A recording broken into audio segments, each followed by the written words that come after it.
കൊല്ലം പത്തനാപുരത്ത് നടപ്പാലം തകർന്ന് 6 തൊഴിലുറപ്പ് തൊഴിലാളികൾക്ക് പരിക്ക്. തൊഴിലുറപ്പ് ജോലിക്കിടെ പാലം തകരുകയായിരുന്നു. ദൃശ്യങ്ങളിലേക്ക് ആദ്യം.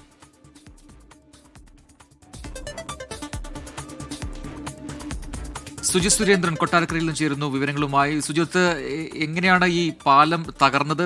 ഇതിൽ നേരത്തെ തന്നെ ഈ പ്രശ്നമുള്ളതാണോ, അല്ലെങ്കിൽ ബലക്ഷയമുള്ള പാലമാണോ? ഈ തൊഴിലാളികളുടെ പരിക്കൊക്കെ എങ്ങനെയാണ്? അവരുടെ ഇപ്പോൾ ആശുപത്രിയിൽ തന്നെയാണോ? വിവരങ്ങൾ.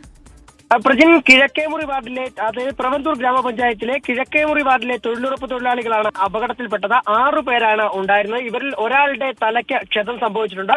ബാക്കിയുള്ളവർക്കൊക്കെ നിസ്സാര പരിക്കുകളാണ് ഉണ്ടായിട്ടുള്ളത്. അപകടത്തിൽപ്പെട്ട 6 പേരെയും പുനലൂർ താലൂക്ക് ആശുപത്രിയിൽ പ്രവേശിപ്പിച്ചിരിക്കുകയാണ്. ഈ കിഴക്കേമുറി ഭാഗത്തുള്ള തൊഴിലുറപ്പ് പ്രവർത്തനങ്ങൾക്കിടയിലാണ് റോഡിൽ നിന്നും ഒരു സ്വകാര്യ വ്യക്തിയുടെ പുരയിടത്തിലേക്ക് കയറുമ്പോൾ ഈ നടപ്പാത തകരുകയായിരുന്നു. അങ്ങനെയാണ് ഇവർ 15 അടി താഴ്ചയുള്ള ഒരു തോട്ടിലേക്ക് വീഴുകയായിരുന്നു.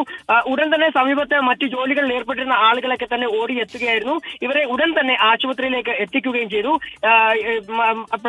പഞ്ചായത്തിലെ അധികൃതർ ഉൾപ്പെടെയുള്ളവർ സ്ഥലത്തേക്ക് എത്തിയാണ് ഇവരെ ആശുപത്രിയിലേക്ക് എത്തിച്ചത്. ആരുടെയും പരിക്ക് ഗുരുതരമല്ല. പ്രജിത്ത്. ശരി, സുജിത് സുരേന്ദ്രനാണ് വിശദാംശങ്ങൾ നൽകിയത് കൊട്ടാരക്കരയിൽ.